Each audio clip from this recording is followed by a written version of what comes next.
Hello. So game week 38.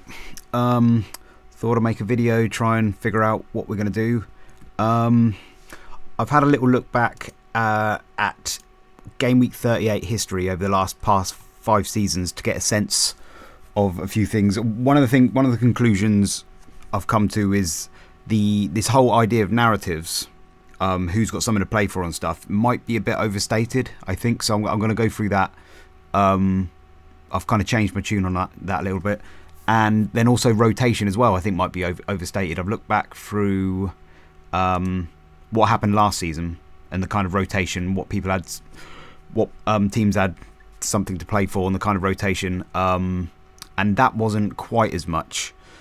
So that's my kind of conclusion I've come to at the moment. But I'll go through it because it's still a little bit of narrative and rotation that could happen. So let's have a think. I'll have a quick review of last game week 37. I did pretty well, and the basic story again was I just brought Saliba in, white to Saliba, played sensible, got a green arrow. And if I'd taken a hit and brought in Keane and Gyökeres and captain Gyökeres, which is what I was tempted to do, that would have gone badly. So again, the narrative was like just keep playing sensibly and boring, and it seems to kind of work in FPL.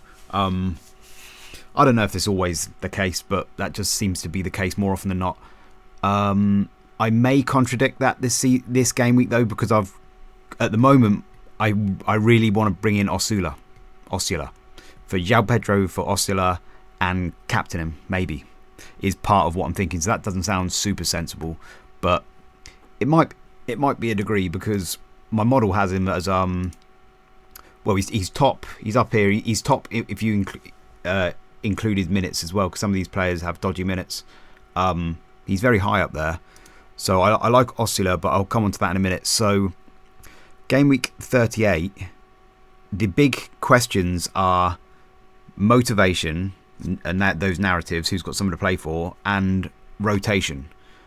So the motivation question, I look back through the last 5 seasons of game week 38 to see what happened. And I'll just go through it so we can kind of get a sense of what happened. Actually, one thing I'm just going to pick up quick is this.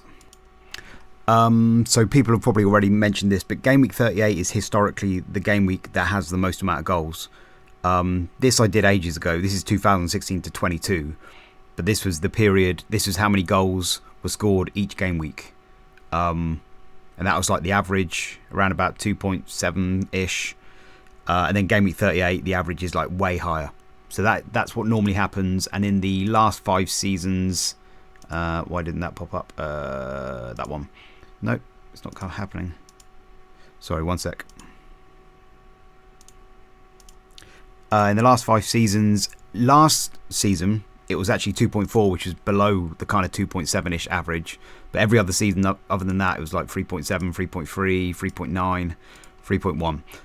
So the idea that you're going to get a lot of goals on the final game week 38 is a good punt, unless you want to bet that last season was the new norm now. But I don't think I will be doing that. Also, I've heard some people say, talking about this season, there's been less goals because there's been less points scored and stuff, and then people say, oh, it's because there's less goals. I don't think there has been less goals overall. That's the 10-year average. That's 2025-26 there, and that's the average. So it's kind of near the average, 2.7-ish again. That season there, 23-24, when we had this big peak, that was because, I think it's because of the added time. They had a rule where they added extra injury time, so we had like an extra 10 minutes of football every game, something like that. So I presume that's the explanation for that. It is down from last year, but then it's within that range of like maybe last year was a bit high, or maybe I don't know what happened with the injury time. Maybe did they phase it out? I don't know. So there hasn't been less goals scored, I don't think. So anyway, that's the norm. And so game week 38, I think we can expect.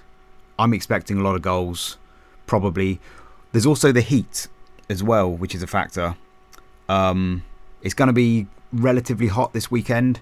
Let's have a look. Where's the weather? This is the weather it's not, doesn't seem as hot as it was. It was going to get up to 30. In London, probably 29. Some of these kind of like Manchester might be 24s, 25s, 28s. Still pretty uncomfortable to play in though. And I read something, you might have to double check this, but I read something somewhere that said for every 10 degrees the temperature rises, you can expect an extra 0.5 goals per average. There was some study, I read it somewhere, but I didn't double check it. But that kind of strikes me as likely, because the theory is that people get tired in the heat and make more defensive errors, particularly towards the end of the game. So that's something to consider. And while I'm on the topic as well, I'm also kind of thinking, when it comes to rotation and subs, I'm less worried about if my player, if I have to take a chance that my player might get benched, I'm less worried about it, because if it is a bit hotter, and again, that's not super hot, but it's still, when you've got nothing to play for and the players are tired, maybe it means early subs, which means anybody that's benched might get more minutes. Maybe it could be 60-30, could be 45-45, rather than 80-10s or 70-20s. So it's not as good for players who start, because they might have less minutes, but it's better for players who get benched anyway. They might have more significant minutes. That's a theory I'm thinking. I don't know whether there's truth to it. That I might be overstating that, but it's making me less worried about players if they are benched. And I don't think I would take a hit for a player if they're benched, because I think some of these games, like the Arsenal and the Man City games, there could be a lot of damage, and especially again because of the heat. Like if Cherki comes on for the last 30 minutes against a knackered Villa in that heat, I mean, again, it's not super hot, but 25-ish maybe in Manchester. Yeah, he could do some damage in the last half an hour anyway. So, yeah, so that's something to think about. But Game Week 38, so I'm expecting a lot of goals, and this is the history of Game Week 38 then. So last season, these teams, this is who had something to play for, the ones that are highlighted. Blue is they got a chance of Champions League. Green is Europa. Everybody else was either locked or had pretty much nothing to play for. And the most amount of goals kind of came in this game here. So Brighton were going for Europe. Tottenham had nothing to play for. This was after the Europa League as well. The Europa final. So Tottenham and Manchester United had that Europa final. So Tottenham were maybe tired. Brighton smashed them 4-1. But then if you want to go with that theory, Man United beat Aston Villa 2-0. And Man United had just played the Europa League. They'd lost. But they won that 2-0 against Villa, who were going for Champions League. And they missed out on Champions League, didn't they? Yeah, because they won the Europa this year. So this idea that teams that have something to play for versus teams that don't is not always necessarily true. This is the vibe I'm getting. 4 goals in that game was the next highest, and that was like just a dead rubber. Ipswich versus West Ham, 3-1. But there wasn't that many goals anyway. The season before, you got Man United and Man City and Arsenal still going for the title there on the last day, and so that was maybe obvious that they would win. Got some good goals, but got 6 goals here and 6 goals here, so 6 goals in a dead rubber. Luton versus Fulham, but you know there are other dead rubbers. Burnley versus Nottingham Forest that didn't get as many goals. Crystal Palace versus Aston Villa is one of note, because Aston Villa, that was after they qualified for the Champions League and were pictured celebrating, getting drunk, and Palace smashed them 5-0, and so that's why I think this Man City game this season could be really nice. Where is it? So it's a dead rubber there for this season, but Aston Villa, if there's any precedent from a couple of seasons ago, and I get the vibes it is, because Emery was laughing about taking it seriously, so that could be good. I mean, obviously Man City don't have anything to play for either, but yeah, that feels like the one there could be goals there.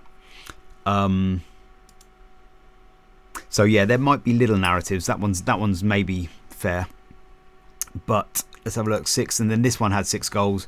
Newcastle had something to play for, going for Europa. Brentford nothing to play for, so that one worked out well.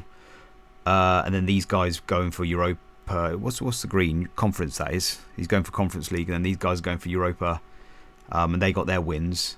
So sometimes it works out like that, but not all the time. There are some, like I think I just showed one where, yeah, so Aston Villa lost that game against Man United even though they had someone to play for.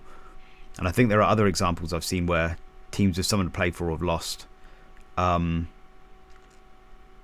There, so I mean, maybe it's not that common, but well, actually, it's two here. West Ham United and Man United both going for Europa, both lost on the last day. So I'm sure there's a few dotted around. Maybe on the whole, if you've got someone to play for, you're more likely to win. So this is 22-23 season. Brentford got the win. Everton got a win. Tight games though. This one was a dead rubber game. Got the most goals. So again, you might think the dead rubber games get the most goals, but then like the second most goals was this game where they had both teams had someone to play for. Leeds versus Tottenham. Leeds fighting relegation. Tottenham going for Conference League. And then this one, Arsenal Wolves, was a big 5-0. So where's the rhyme and reason to this? This one, 6 goals in 21-22. Arsenal versus Everton. Arsenal going for Europa. It's Blue Europa. No, Champions League. Going for Champions League. Same with Tottenham. So maybe there's a theme there. But again, like some of these teams didn't. Man United and West Ham didn't win.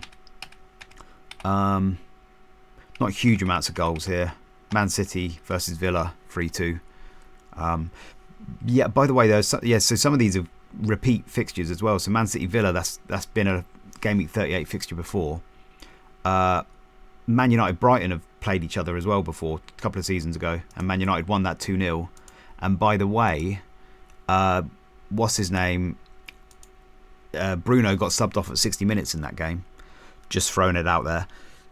Obviously, there's no, massive reason why that would happen again, but somebody might want to look into that. He did get subbed off after 60 minutes. Yeah, it's possible. Anything's possible. Game Week 38. Let's go back to this. And then 2021. Teams with someone to play for usually win. But, I mean, again, so Chelsea and Everton didn't win here. Chelsea lost to Villa, even though they were playing for Champions League.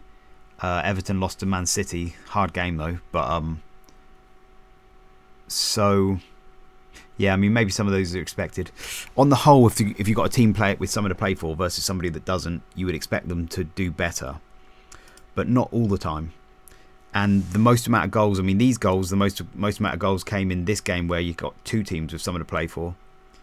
And again, this one, Man City had nothing to play for, and they get the most amount of goals versus Everton, who had something to play for. So there's not a huge amount of rhyme and reason to it, is my feeling. The goals could come from anywhere. It's a little bit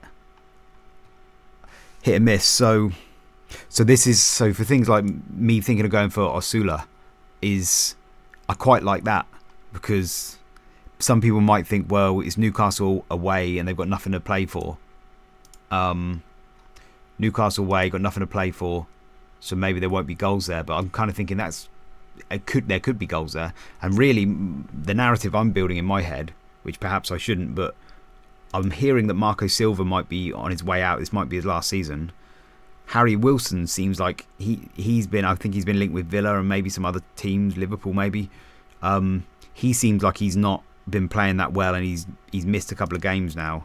Minutes tracker. Where's the minutes tracker this season? Fulham. Harry Wilson has been missing a few games. So early sub, and then didn't play in 37. Only played 11 minutes. So he might not play in 38. If he's out the door, maybe they just won't play him. They look to the future. And they got no Anderson either. He's still suspended, I think, or he's still out. I think Fulham have just been generally crappy. Where's my form charts? Fulham's defence. Oh, rock bottom. Actually, in the last 6, Fulham's defence is the worst, and their XG is not been very good either. I don't think they've scored many goals at all. So yeah, Newcastle doing all right ish. Not great defence, but okay attack wise. So I like Osula for that reason. But anyway, yeah, so the narratives, all these narratives here, who's got something to play for. Man City Villa feels like a good one. I think Man City could get a lot of goals there. Pep's last game, Villa drunk. I like that. The Arsenal one, Arsenal Palace. I don't know. I don't know when to talk about this, but like I'm hearing a lot of people thinking there's going to be mass rotation, whereas my instinct is that it won't be. There will actually be. They'll probably play mainly first string because of the preparation for PSG. That's the way I lean more than rotation. But I think the point I'm just making for now is that you don't really know. It's difficult to say. Things like West Ham Leeds as well. Like some people might think West Ham have to win, therefore there's going to be lots of goals for West Ham. But they might play really defensive because they can't lose or draw. So they might just make sure they don't concede, and then just try and nick a win or something like that. Because their XG is not amazing, I don't think. I don't think West Ham's XG is it's near the bottom there. So they don't cook up much XG. So I don't know, that could be a low scoring game. I can imagine them just keeping it really tight, just making sure they don't concede. And then if they suddenly get bad news from Spurs, that Spurs are 2-0 up, they might just give up and not score at all. It's no guarantee they're going to score lots of goals. But we'll see. I mean, Leeds' defence has been pretty good as well, I think. Leeds gone down a little bit, but it has been pretty good for a while. Maybe signs on the beach, but I think they're okay. Liverpool Brentford, hard to say. Liverpool don't really have much to fight for. Actually, there was a good picture somewhere I found. This is from the Athletic. What teams have, where they can finish, what they got to play for. So Liverpool could finish in 6th, but in fact I think, let me get actually one sec, let me find it. This one is from Solio, and it's just probably better to look at because you can see like Liverpool, they could finish in 6th, but they got like 1% chance. It's very unlikely. Got a 6 goal difference between them and Bournemouth, so it's unlikely. But so Liverpool have not much to play for, really. Slot final day at home, Salah's final game, maybe all those kind of narratives. They're probably going to show up a little bit, but they could get beat. It's not guaranteed there's going to be loads of goals there. I think the point I'm trying to kind of make though is that the narrative thing feels weak. You don't really know what's going to happen in a lot of these games. And my feeling is that there'll probably be more goals, so probably want to play less defence and more attack. I probably won't play 4 at the back. I'm probably going to go 3 at the back if I can. I don't know. We'll see. But probably want to play more attack than defence. And yeah, it's going to be... I think I was also looking into like who scored on the last day as well, so kind of going back through was there any surprises, but the type of people that score are just the type of people you'd expect. So last season it was Semenyo got a couple, Haaland, Gundogan got one, a couple of weird picks here and there, Broadhead, I don't know, but then Kudos, Bowen, James Ward-Prowse, Salah got a goal, Sarr got a goal. Names that you would just expect to scored. A couple of like weird ones here and there. Hinchelwood got 2 last game week 38 last season. That's interesting. So it's kind of like what you'd expect. I don't think there's going to be massive surprises there. So that's game week 38, the motivation side. Yeah, I think that's it. And then rotation. So what did I look at? I looked at this is last season, and I looked at the rotation. So this is like the minutes going into it of every player. This is Arsenal, Aston Villa, all the teams. And this is game week 38. Which players kind of had been playing pretty regularly and then suddenly dropped out in 38. And so Arsenal seemed to have a lot of rotation in 38 last season. They had, so Trossard was playing, then suddenly got benched in the final game. Odegaard was playing and then got benched in the final game. Saka got benched. Lewis Skelly got benched. And some other players came in, Ranieri, Zinchenko, Sterling, Tierney. So they did do some rotation. But this was they had nothing to play for. Let's just double check what their situation was. Last season, they were pretty much locked at second. Man City couldn't catch them on goal difference anyway. So they're pretty much locked in second. This is at game week 38, before game week 38. So this was the situation. So they had nothing to play for, really. And they had nothing coming up afterwards. Last year, there was no, what we talking about, 25? No Euros, no nothing, I don't think. So they had just empty space. So that's probably why they rotated, maybe. Just protect their players. Doesn't really matter.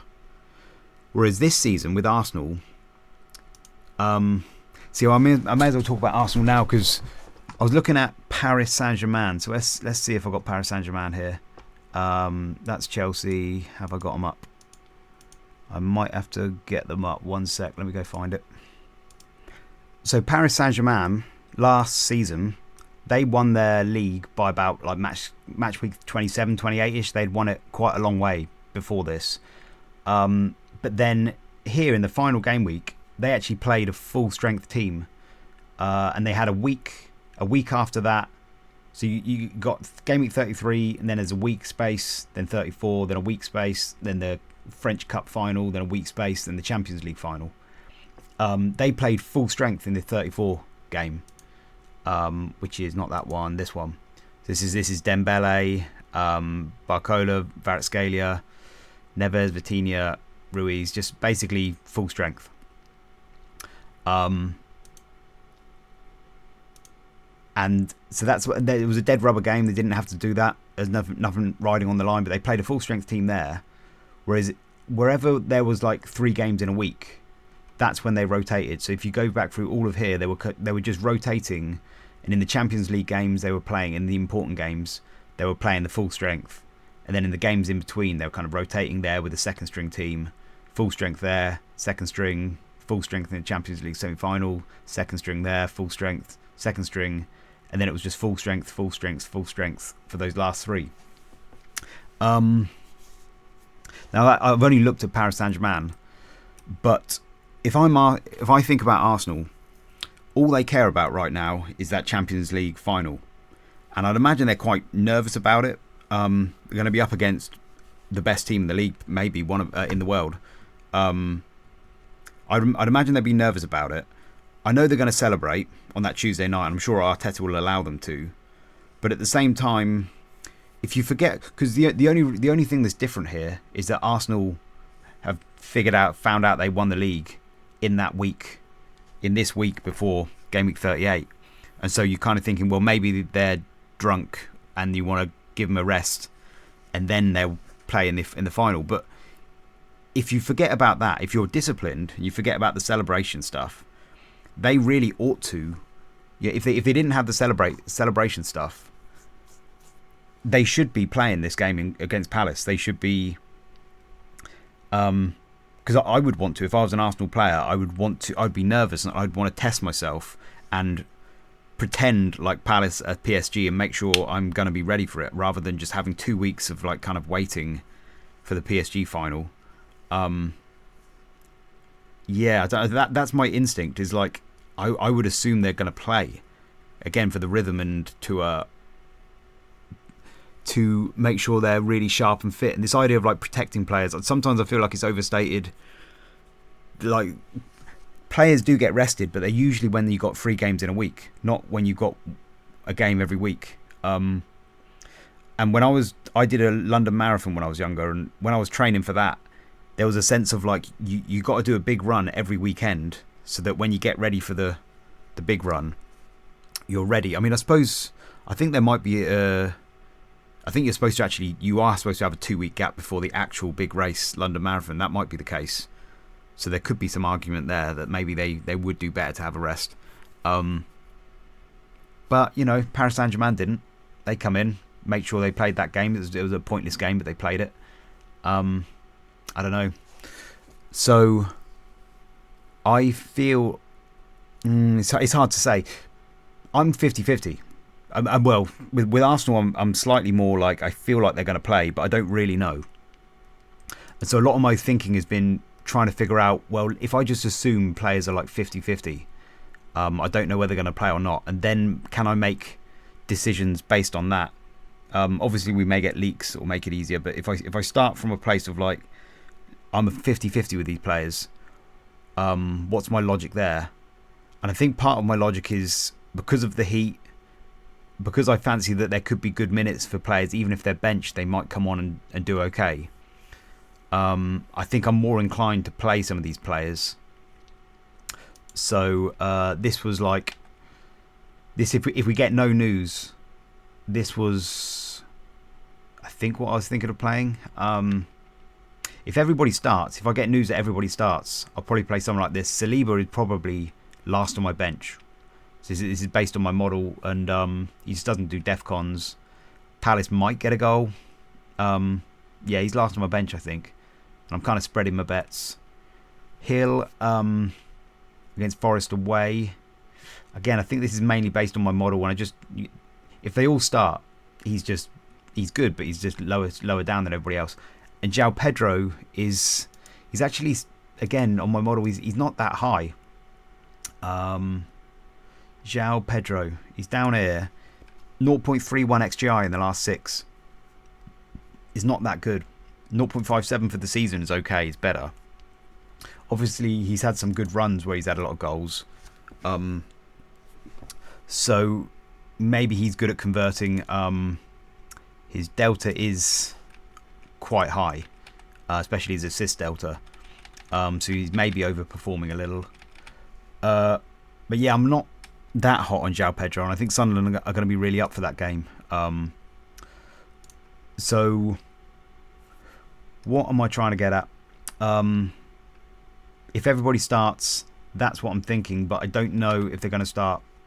If I don't get any news, I think... I don't know whether I agree with this. I made this graphic, but I don't know whether I agree with this. I was going to bench Saka, Cherky, O'Reilly if I get no news. I think I was just thinking, okay, this is the safe. If I want to play really, really safe, go like this. So like Gabriel, Haaland, Saliba. The thing about defenders is a bit more chance that they'll either play, they'll either start or not play at all. Especially with keepers. Keepers are like that. So I think I'm thinking that's why if I'm going to play safe, I'd play Saliba, because if he doesn't play at all, then it will just come back to some of these guys. But yeah, I did this a couple of days ago, so I'm thinking I'm actually more inclined now to actually just play Saka and Cherky, because they could be so explosive if they start. And my original feeling with I know I'm going off on all kinds of tangents here, but my original feeling with Arsenal was I kind of thought they've just won the league. They might have the take the brakes off. You know, they might really. I could imagine like a 5-0 against Palace or something. They could just play with freedom, and joy. They might play really well. It could be a total celebration kind of game, and especially because they're going to be really in training for the Champions League final, so they really need to kind of focus. That was my thinking. So I was kind of inclined to think that they would start and play well. Yeah. So let me come on to that again in a minute. I'll finish what I was going on about with rotation though. So last season, Arsenal rotated, but not many other teams rotated. Most other teams pretty much played their same team, even though they didn't have much to play for, some of these teams. So this is last season. Aston Villa did, but so it was like Aston Villa, Forest, Chelsea, City, Newcastle, Brentford, Brighton, if we can remember those. They're the teams that had something to play for. I'm not going to remember all of those. Actually, let's just do it like that. Where are we? There it is. So Aston Villa had something to play for, and they didn't rotate much. Martinez got a red card. That's why he's only 44 there. Brighton, Welbeck and Estepinian missed the last game. It was apparently an injury, but you know, something to kind of, you might want to look into that just in case it was a fake injury and they just missed the game because it's the last game of the season. But that was apparently an injury. Brighton had where are they? Oh, they did have something to play for. They had something to play for. Ayari didn't seem to play. A couple of new players came in. I don't know. There wasn't much rotation with Brighton. Bournemouth a little, but not much. Howson didn't play, but then that was because he was off to Real Madrid, probably, wasn't it? And that's one theme I've noticed with the rotation is you watch out for players who are linked, have transfer rumours around them, because they may miss the final game. Like Harry Wilson, I think could very well miss. Lewis Cook missed, I don't know why. Adam Smith came in, but not much rotation really. Brentford, not much rotation. They got someone to play for anyway. Chelsea actually didn't rotate that much, even though they had a Europa Conference League, was it, final straight afterwards. They didn't actually rotate all that much. I mean, I haven't got all the players here, but most of the big names just carried on playing in 38, even though that was just a few days later. Yeah, just 3 days later, they still played. So that's interesting, isn't it? Not all of them. I think there were some defenders, and like so Colwill and Robert Sanchez didn't play in the Conference League final, or Tosin or Reece James. So the defenders rotated a bit in the final. I guess they had someone to play for in the league though, because they're playing for Champions League, so that was important. So maybe that was the reason why. Yeah, they had someone to play for, so maybe that was why. Crystal Palace, nothing to play for. Kind of wasn't that much rotation. I mean, Eze and Mateta missed game week 37, but then they came back for 38. Most of the big names looks like they played, I think. Don't know, maybe they gave some players a rest for 37 and then brought them back for 38, I don't know. Everton, I don't think the only one I picked up was Branthwaite. They've been playing every one and then didn't play that one. It's hard to tell because I haven't got all the players here. Fulham, couple. So Iwobi and Smith Rowe missed out on the final game. Nothing to play for, playing against Man City. Not sure why that would have happened. Tom Cairney came in, but not a great deal of rotation still. And then another thing I noticed was Ipswich. The relegated teams seemed to rotate a bit more, was something I noticed. So and particularly so Leicester had like Vardy, Ndidi, and El Kanous missed out when they've been playing like every game. They missed out the final game, and those three were all players who left for other teams, I think. So Vardy went to Cremonese, something like that. Ndidi went to Besiktas, and El Kanous went to Stuttgart on loan.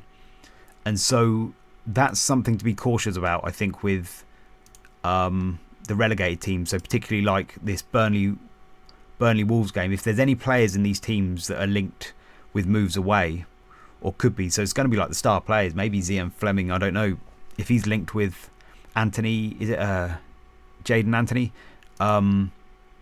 If these are the types of players that might be linked with moves away, they could miss out on the final day.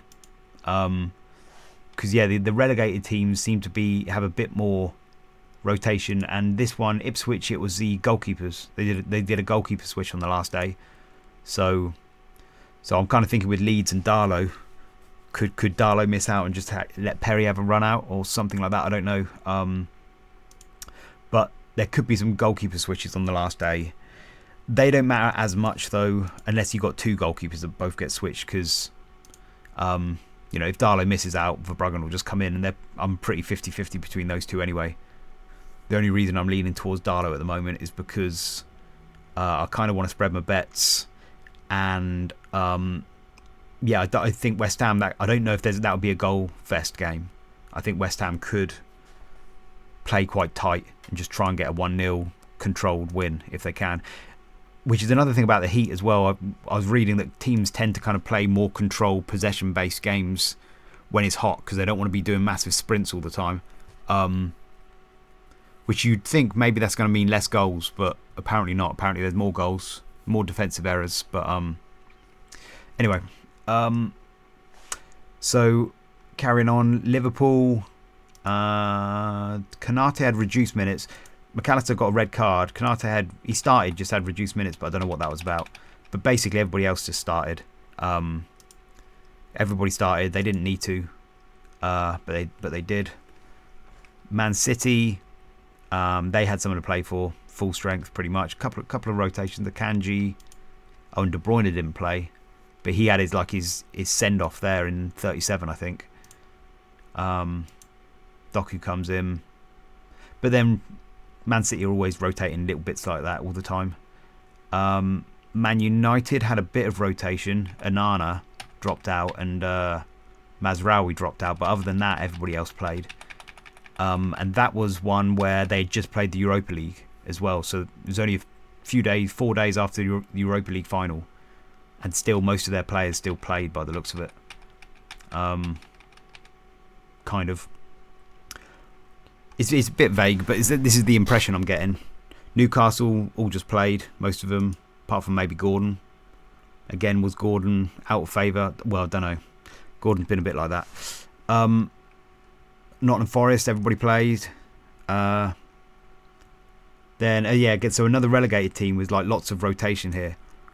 Carl Walker-Peters and Bednarek had kind of missed a couple, but then on the final day, Harwood Bellis, Aribo, Dibbling ended up going to Everton, didn't he, I think? Jack Stevens, James Bree, all just missed out, and a bunch of like new players came in. So there may be a sense with the relegated teams of like preparing for next season, maybe giving other players a run out. So yeah, I did notice that last season, the relegated teams, lots of rotation. Tottenham, they've got a bit of rotation here. So that was... have they got rotation here? So it's hard to say because Son wasn't really playing that much anyway. Udogie comes in. This chap, so Jed Spence had been playing, then he just suddenly missed that game. Ben Davies missed that one. Odebert maybe. Van der Ven comes in. Little bit of rotation maybe.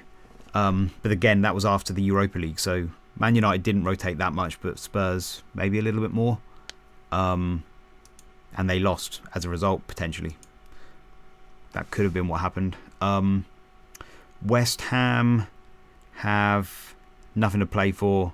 A little bit of rotation. Kudos missed out, but then he was another one that...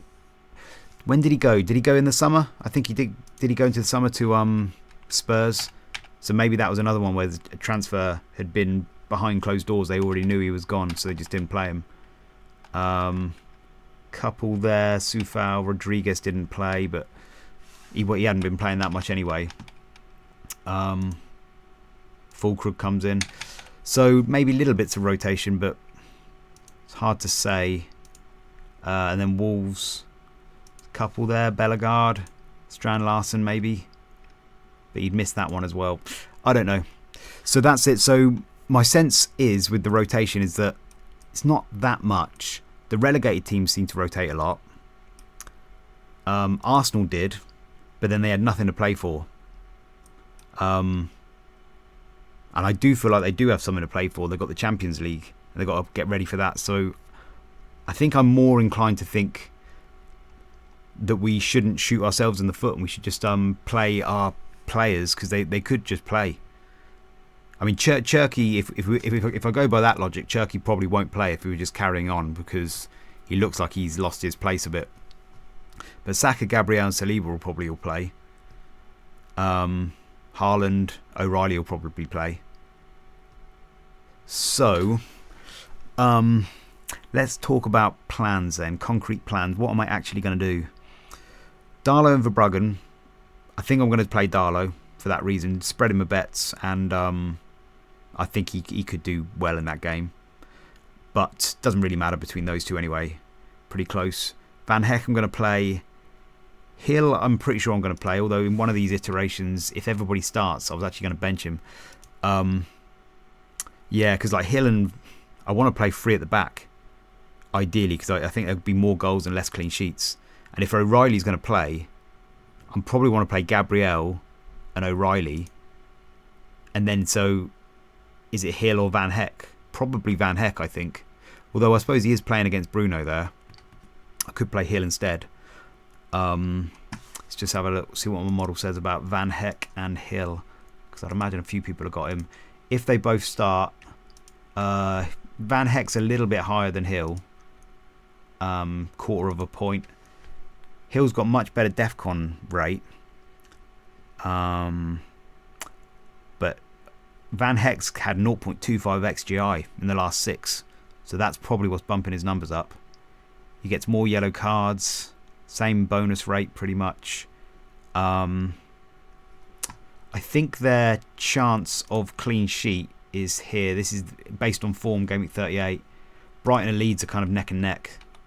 Oh no, it's Bournemouth I'm looking at, isn't it? So Bournemouth are actually lower chance of a clean sheet actually there. That's Hill, isn't it? So Bournemouth maybe less chance of a clean sheet. Nottingham Forest, XG wise, have been okay, average. They've been playing a bit better than normal recently. Bournemouth's defence is average, whereas Brighton's defence has been top. And Man United's attack has been pretty good though as well. So it's with those two in mind, that basically means Bournemouth has probably less chance of a clean sheet than Brighton. So I think that's why Van Hecke is coming out slightly better than Hill. So yeah, I probably want to do something like that.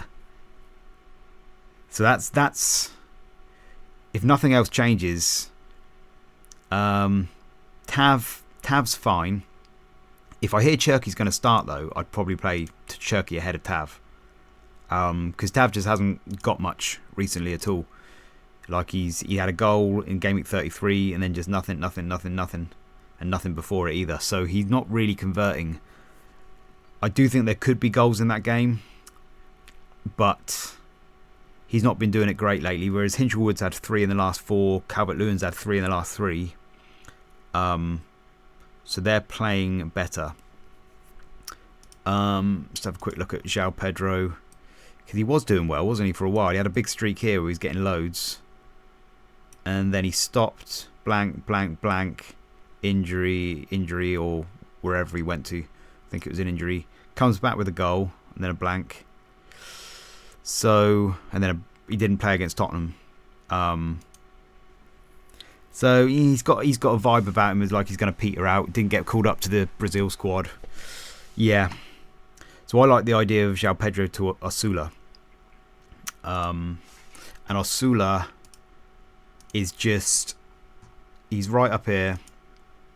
0.82 XGI in the last 6. 0.7 XG. He's started the last 6 games. That's last season's minutes tracker. This is this one. Newcastle. Osula, there he is. He hasn't been playing all season, but he started the last 6 there. 1, 2, 3, 4, 5, 6. Reduced minutes in some of the games. But he's had a goal in almost every game, I think. So he's been doing pretty well. Osula. 2 goals in the last game. Nothing there, then a goal there, nothing, then goal. 1, 2, 3, 6 goals. 6 goals in the last 6 or so game weeks. So that's the one I kind of fancy doing. Calvert-Lewin's fine. He's had a goal in every game in the last 3. Haaland will be cap if I know that he's going to start. If I don't know he's starting, if I don't get the leak, I will probably cap Osula, is what I'm thinking at the moment, because he seems more likely to start. Whereas Haaland, he could be rested because of the World Cup. There could be some of that coming in. Yeah, he could be rested because of the World Cup. When we get these leaks, I think Man City we do tend to get leaks for. Some of the other teams less so. What's going to happen is it's going to be all quite crazy in the last minute, the last hour. Leaks are going to be coming through, and some of the players we're not going to get any leaks for. Others we will. If we get the Man City leaks, hopefully there'll be some of these. At least 1 or 2 of these players will be confirmed starting, and I can just be like, sweet, put them in. But I mean, let's say Haaland and O'Reilly starting, but Cherky isn't. I'll stick O'Reilly in. Probably get rid of Saliba. If Cherky's not starting, I guess I just bench him. But I still think he could do damage off the bench. But I guess that's a bit silly to play a player who you know is benched. That might be a bit too crazy. I mean, 30 minutes of Cherky off the bench against a tired, maybe slightly drunk, hungover Aston Villa, or Tav away to Forest for like 90 minutes. I mean, he gets quite a lot of minutes, Tav, doesn't he? He gets, yeah, a fair amount of minutes. It's probably Tav, but, you know, I don't know. I think Cherky could be fun still, even off the bench. But there's no guarantee he'll come off the bench, so, yeah, I'll probably have to bench him. But, like, will we get news on Saka? If we don't, do I play him? And if I don't get any news on Saka, do I play him over Tav or Hill? I mean, if we're going for goals, I'd probably play him over Hill. So I've got only less defenders. Yeah, I'd probably do something like that. And so without the news, because some people are really sure that Saka's not playing, but I'm not so sure. I feel more likely he will play. I don't know. I think I'm going to have to get some kind of like flow charts out. I'm probably just going to wing it on the final day. At the moment, I want to get Osula in. João Pedro to Osula. I feel as though if we find out that some of these players like Saka and Cherky, if they're not going to play and we get, you know, news that they're benched or something, I probably ought to bring a midfielder in. But there aren't many great midfielders that I really like the look of. The only way I'd bring a defender in is if Gabriel, Saliba and O'Reilly are all ruled out. I think if they're all ruled out or they're all benched, there's no point playing them. If they're benched, there's no clean sheet chances. And so in that scenario, I probably would sell Saliba to Mavropanos, probably something like that.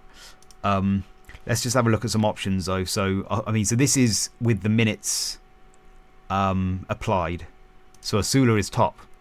I've got Osula top if he's 90% chance of starting, so might be even higher than that.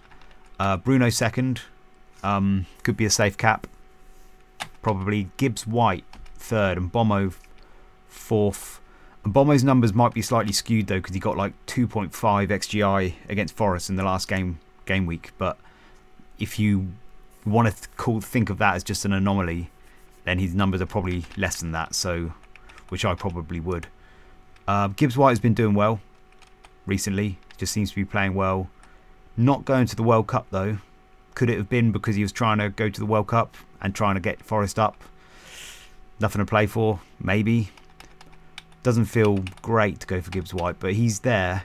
He's okay. I could go for Bruno Guimaraes in that game, but Osula is the one that I liked. Szoboszlai, some people have mentioned. 0.3 XGI though is a bit underwhelming. I don't think I'll be going for him. Elliot Anderson, Forest against Bournemouth at home. They're just very underwhelming, these midfield picks. Enzo Fernandez, I think Sunderland are going to be up for that game more than Chelsea. Don't fancy that. Defenders, I mean, Senesi's the top defender. That feels weird. Probably just because the DEFCON chance is so high, 69%. He's got a little bit of attacking threat. I'm surprised Mavropanos... Oh, actually, Mavropanos is there, just beneath. So he's the one I'd probably go for. But then I've got Calvert-Lewin, which is not great. So maybe I would go... No, I've got Hill, though. I'm not going to go Senesi. Van Hecke, Van Dijk. I don't love, but he's up there, maybe. Trafford, don't think I'll go over there. Camvo against Arsenal, that's not happening. Malik Chow, maybe. Malik Chow, maybe, because I don't think Fulham have scored in like ages. Let's have a look. Fulham. Their goals. So they did get a goal against Wolves, and they got one goal against Villa. 1, 2, 3, 4, 5, 6. 2 goals in the last 6. 3 against Burnley. So that's 5 in the last like 7, 8, 9, 10. Like they're not scoring that many goals. So yep. Where are we? So Chow, maybe. If I had to do a defender transfer, but I don't think I'm going to have to do a defender transfer. Some people might have to, but Porro, I've seen some people go for Porro. He's fairly low down on my model. Okay, XGI. No DEFCON really. at home to Everton. I'm not feeling the Porro pick. Some models seem to have him. He's had 10 yellow cards, so that's not great. Yeah, and the midfielder, there's nobody really exciting. Osula's just way out ahead. Looks really good. Calvert-Lewin second best. Then there's Thiago, Krupi, Jared Bowen. That's the kind of order. Evan Nilsson. Then there's João Pedro. And this is like, obviously, I've got Haaland at 50-50 chance of starting. If Haaland starts, he's the top and he's the captain. And if we get news that he's starting, I'll cap him. If we don't get that news, I think I'm going to bring Osula in and maybe even cap him. Cap Osula.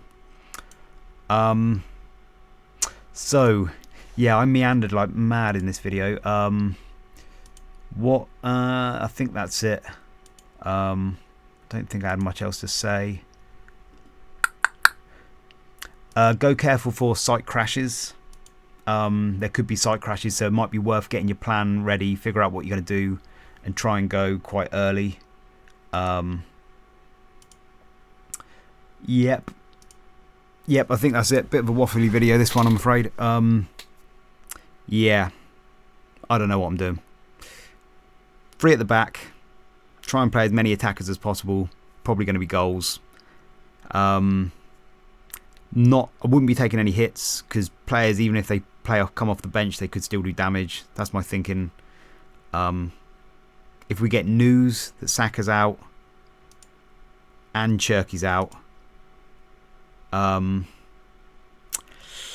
see, that doesn't look. If we get news that Saka and Cherky are not playing, and maybe even one of like somebody else like Haaland or O'Reilly or something like that, then do I take a chance with João Pedro and just say, look, he's probably going to play him, and then sell one of these guys? I mean, if Haaland's out, I'll just do Haaland to Osula, probably. That would be fine. But if both Cherky and Saka are out, do I just go for like a Gibbs White or a Szoboszlai, somebody boring? Maybe. Or do I just chance it and just, even though they're coming off the bench, just play them anyway and see if they get 45 minutes or 30 minutes or something? Don't know. I think I'm going to wing it final day, so I'm going to stop talking now. Sorry, waffly video. Good luck. Thanks for listening. See you later. Bye-bye.